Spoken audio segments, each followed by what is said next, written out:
Hey guys, this is Pikmin Master, and I told you I'm gonna put this Club Nintendo shirt sooner or later. So, yeah. So I'm gonna put my Club Nintendo shirt on season 3. And boy, what a season this is! Man, talk about one heck of an ending. That is wow. That is one heck of an ending. Okay, so I'll just skip right to the usual stuff. Okay, so for what I'm gonna say for season 3. Will not apply to the final episode because I have a lot more to say about just that. Okay, so my favorite episode of season 3 is Keep Calm and Flutter On. I kind of like how the episode went because yeah, I definitely like how you have Discord and Discord is cool.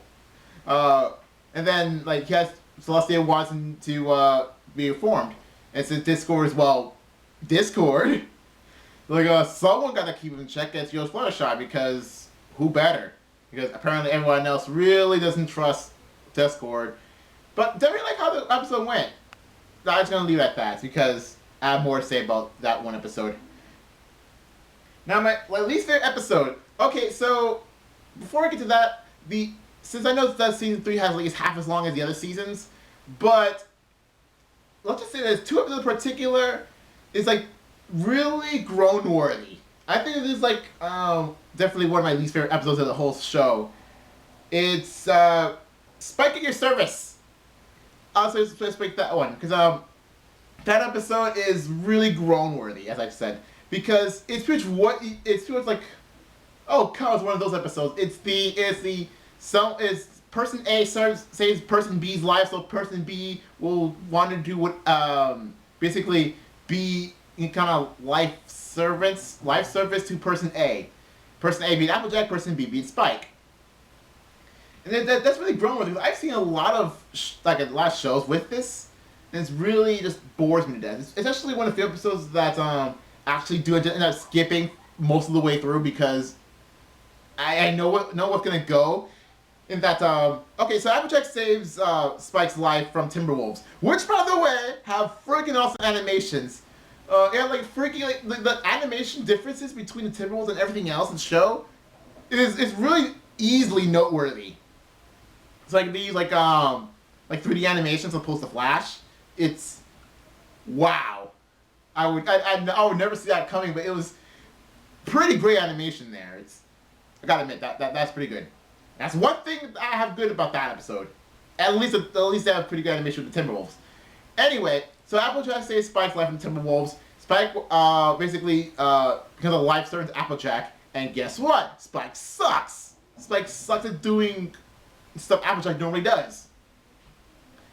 And then even when I know when that happens, my initial reaction is, oh great, let me guess.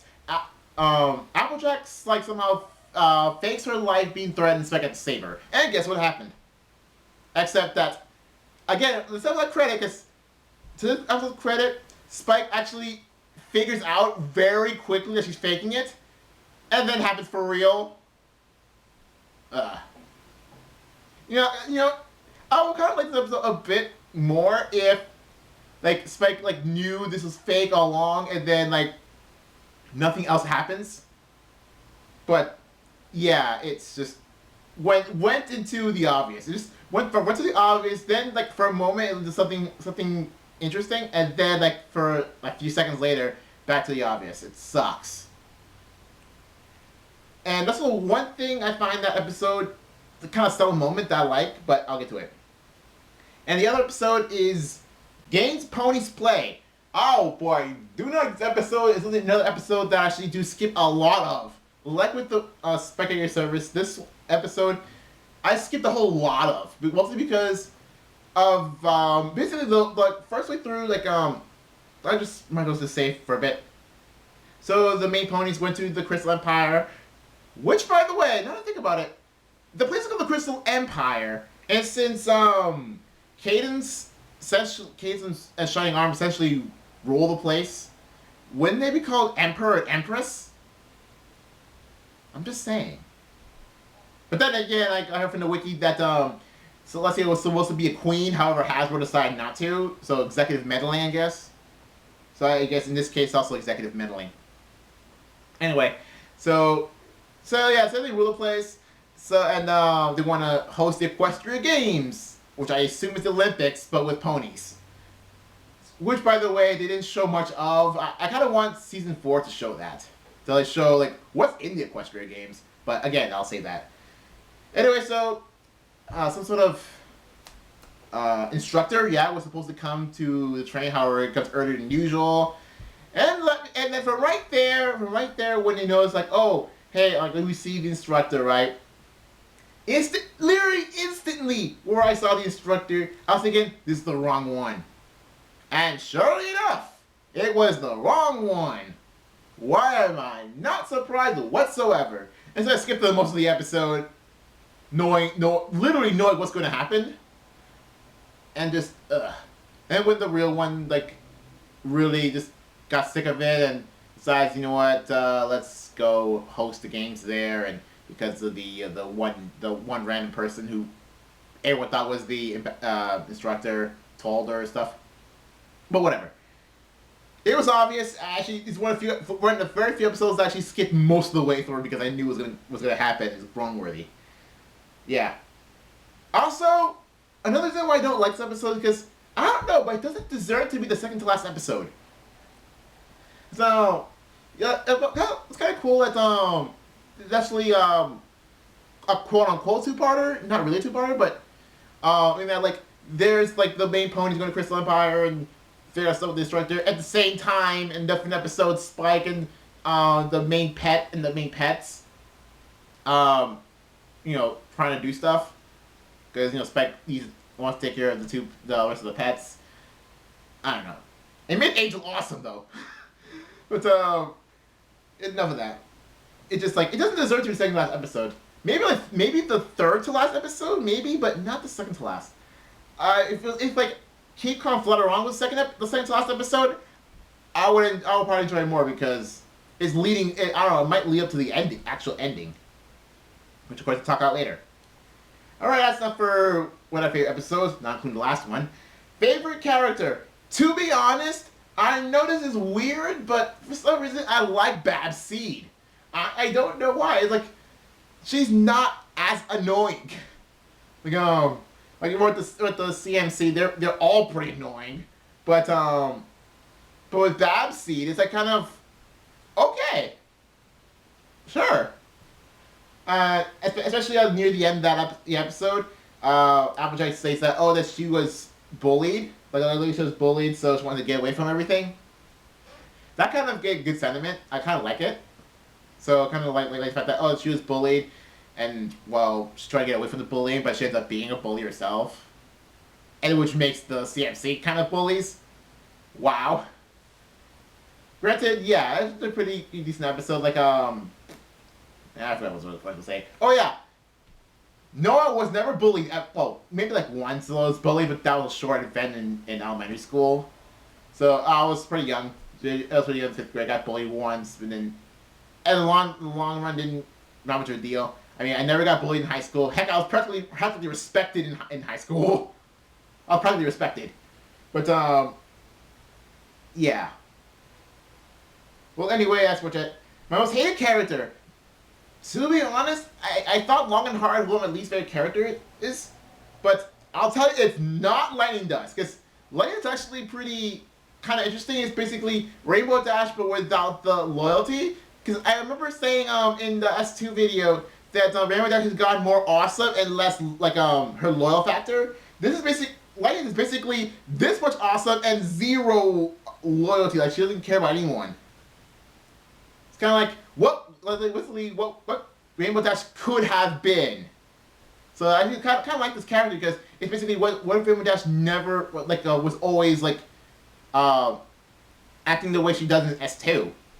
So, kind of definitely like Rainbow Dust. However, who the heck is King Sombra, and why should I care about him? Because in the first two-parter, in the beginning of S3, King Sombra is back. He wants to retake over the Crystal Empire for another 1,000 years. Yeah, he doesn't really do much. He's basically a big threat, but doesn't do anything. I mean, at least with Chrysalis or Chrysalis, whatever her name is, at least she does stuff. But Sombra just, yeah, I don't know. It's just one big threat. That's it.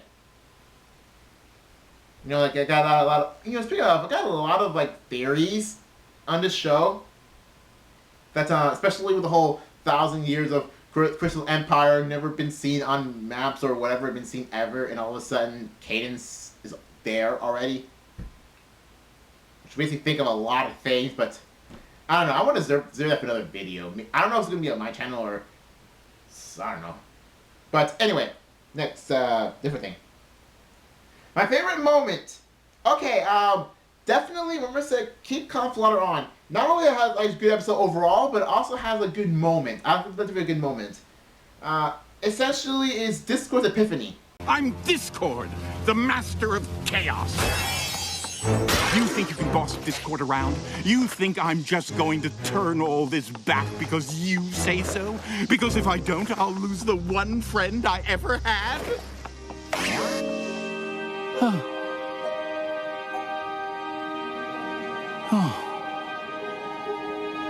Well played, Fluttershy. Well played. Yeah, actually, definitely kind of like how it goes, because especially how Discord, being Discord, literally doesn't care much for anyone, and then when Fluttershy, he's like being friendly to him, he just realizes that he values friendship over his own misdeeds. So kind of like how the episode went. Like it's definitely a good ending to a good episode. That's definitely what I like about that particular moment. And also, on one of my least favorite episodes of the season, Spike Your Service, I don't know, this is one subtle moment that just like just cracked me up. And it's funny, there's a Pinky moment. A Pinky moment cracked me up. Okay, I'm gonna show the clip here. Now I'm gonna take this completely without any context whatsoever, okay? Take this moment without any context. Go. Just one question. Yes? No. I know, right? Where did that come from? Okay, if I can find the clip with the context, go put in here or something. And you want us to shoot you out of a cannon towards a hornet's nest and give Spike a butterfly net so we can catch you mere seconds before we hit the nest and are stung by 1,000 angry hornets! I'll wear this mustache.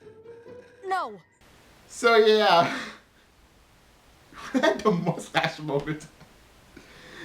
Wow, Pinky, you made me laugh. Good job. You did your job. Okay, my hidden moment. To be honest, I actually like the series in general. There's, aside from a couple of bad episodes, to be honest, there's not much really a single moment that defines why I don't like an episode. It's usually like the whole episode itself. But I put there on my notes that this moment is close enough. Sure you don't want me to go as well? Yes. Princess Cadence and Shining Armor are already there. The others will be joining them soon. The Empire's magic is powerful. It cannot fall again, my sister. She will succeed at her task. And when she does, we'll know that she is that much closer to being ready. So you see what I'm going here? Because why does Celeste have too much confidence in Twilight?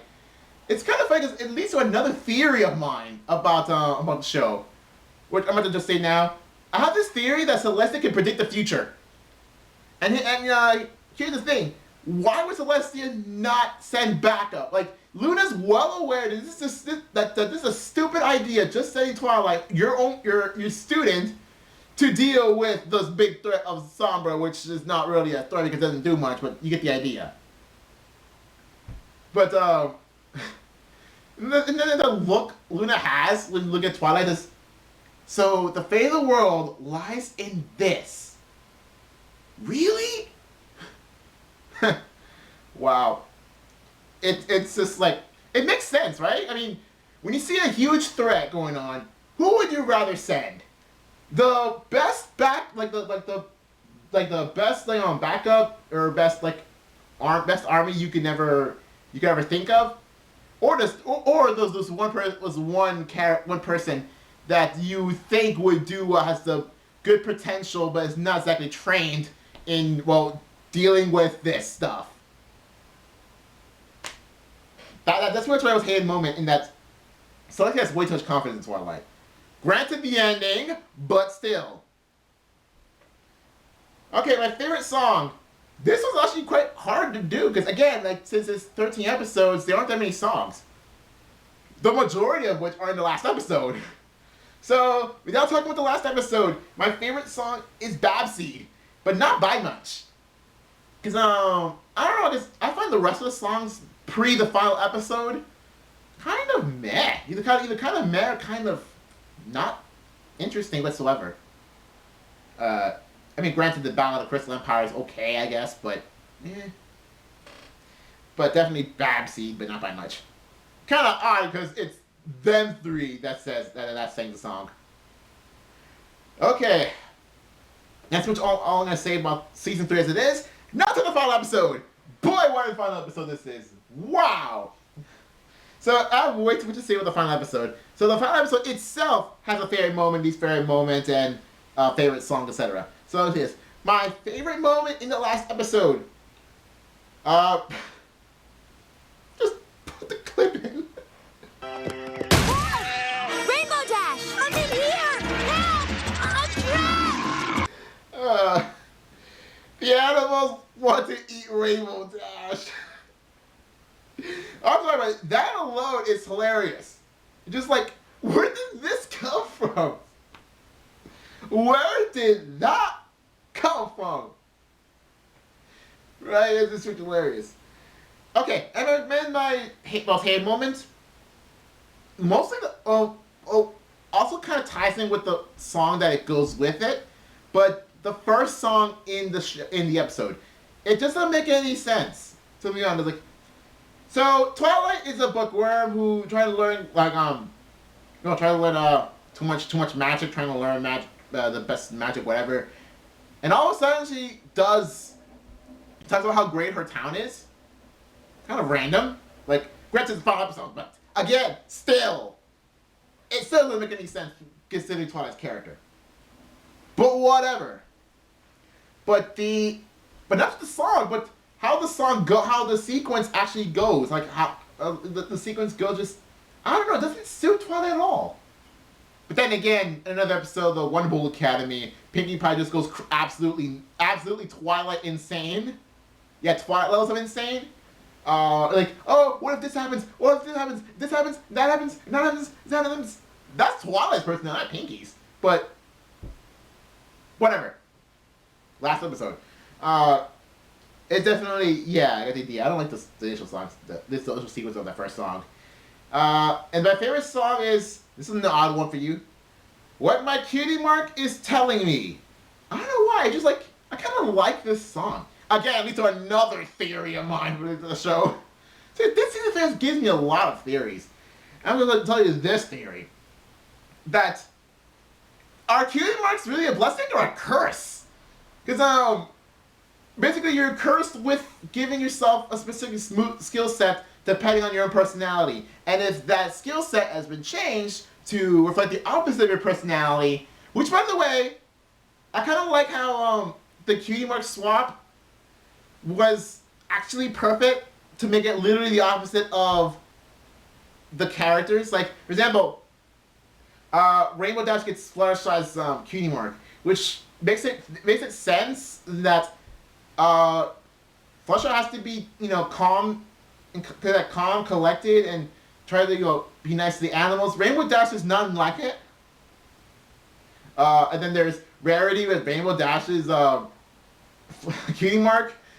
Oh boy, I wanted to get a Josh Scorcher reference because I've seen a lot of Josh Scorcher reviews of the show.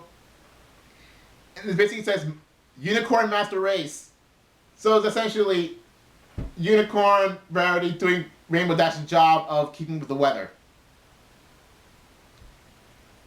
Okay, it's also Pinkie Pie with Applejack's cutie mark. Kind of funny. It's very funny because Applejack's a hard worker.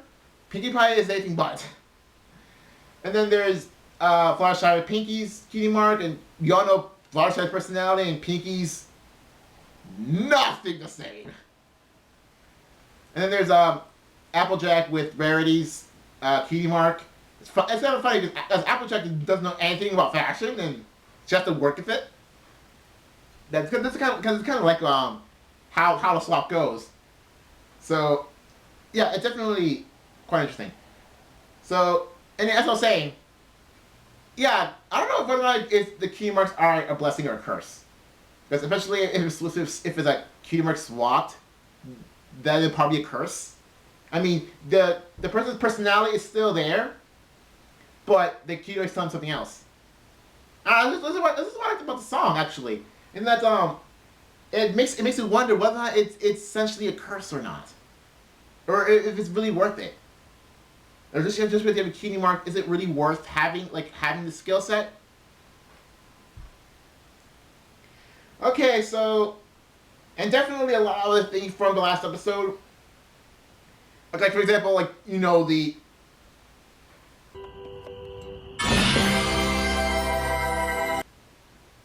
Yeah. To be honest, I was never really shocked, but then again, before watching the series, I saw Josh Scorch's review of the episode, and I have to reference him because he makes this talking about the last episode better than anyone else that I know of. So here's the Josh Scorcher moment when he realized that moment.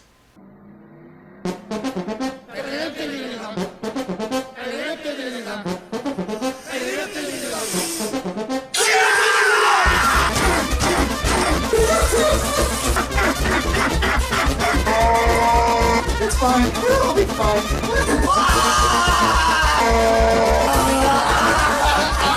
You know what? I'm okay with this. Yeah. So there you go. And Twilight essentially becoming a princess. You know, speaking of, there's a pretty awesome dress there. That is an awesome dress. I'm just saying it fits her. I know. Such a Luna fan. That's ridiculous. But yeah, I think that's everything I wanted to say. Oh, except this one thing. On the episode Too Many Pinkies, no, okay, that's enough said. Let's see here. Okay, according to my notes, I pretty much everything I wanted to say about season 3. Yeah, Twilight's a princess now, which leads to Equestria Girls, which I have literally no opinion of. No, really, I saw Equestria Girls, and I don't even see it again because I can just remember it. But there's nothing especially noteworthy about Equestria Girls, to be honest. I got nothing to say. I mean, see, nothing to say.